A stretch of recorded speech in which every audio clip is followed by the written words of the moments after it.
Hi guys, welcome to another Inkscape video tutorial in which we are going to learn how to work with the stroke styles.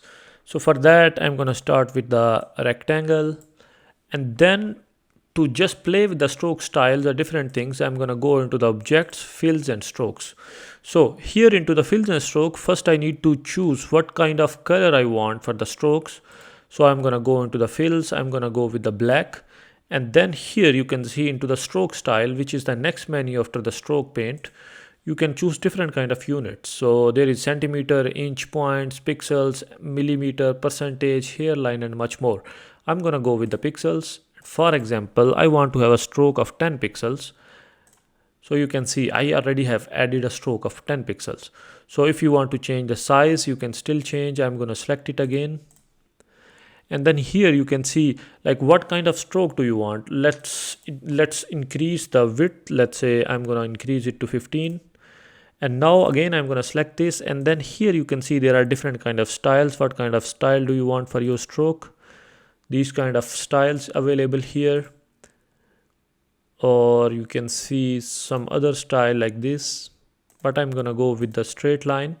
And then here you can see you can add different kind of markers which looks pretty nice in terms of lines and straight lines at the end of the straight lines if you want to use, or if you want to use for the mid, if you want to use for the ending line or starting line. As you can see, if you are going to bring your cursor on this, so this marker is going to be drawn on the first node of the path or shape, and this is for the end node of path or the shape, and this is for the mid one.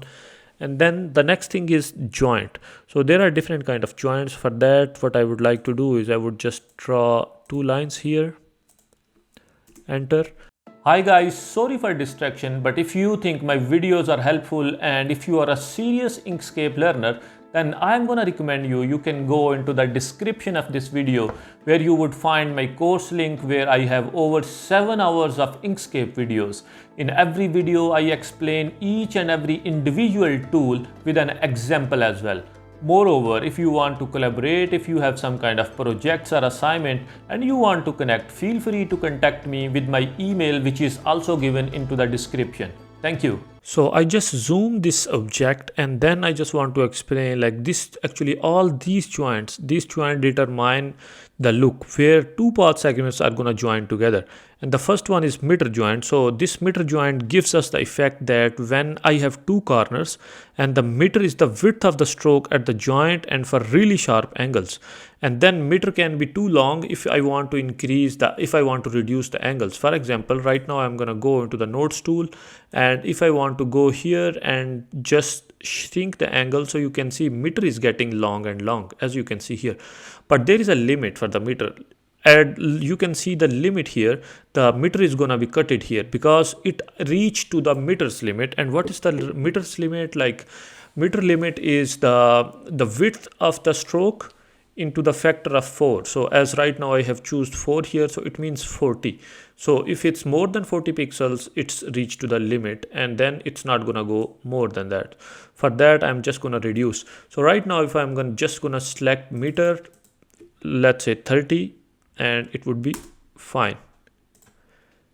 As you can see here, meter gets long, but it's still fine. Over 40, it's gonna be cut it.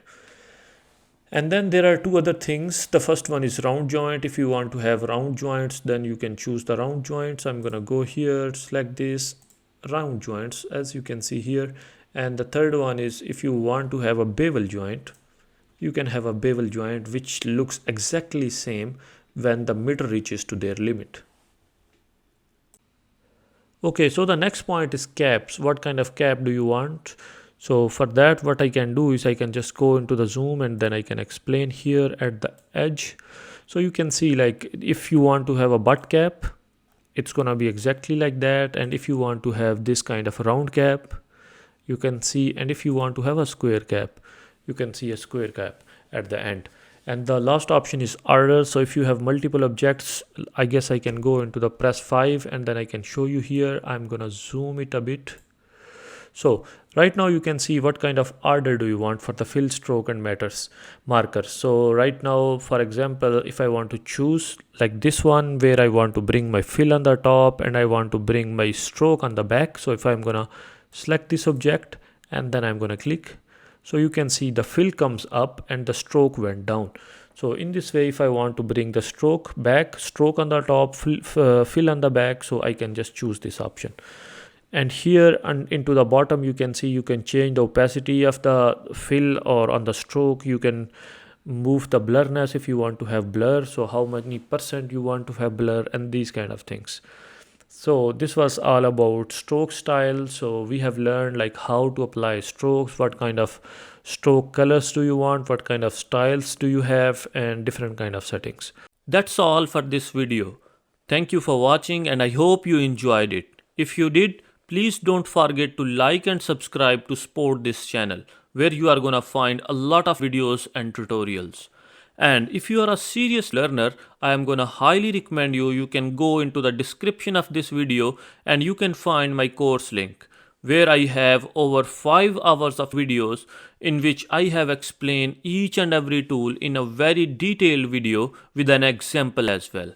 And if you have some projects or assignments or tasks, feel free to write me on my email, which is also given in the description. Thank you.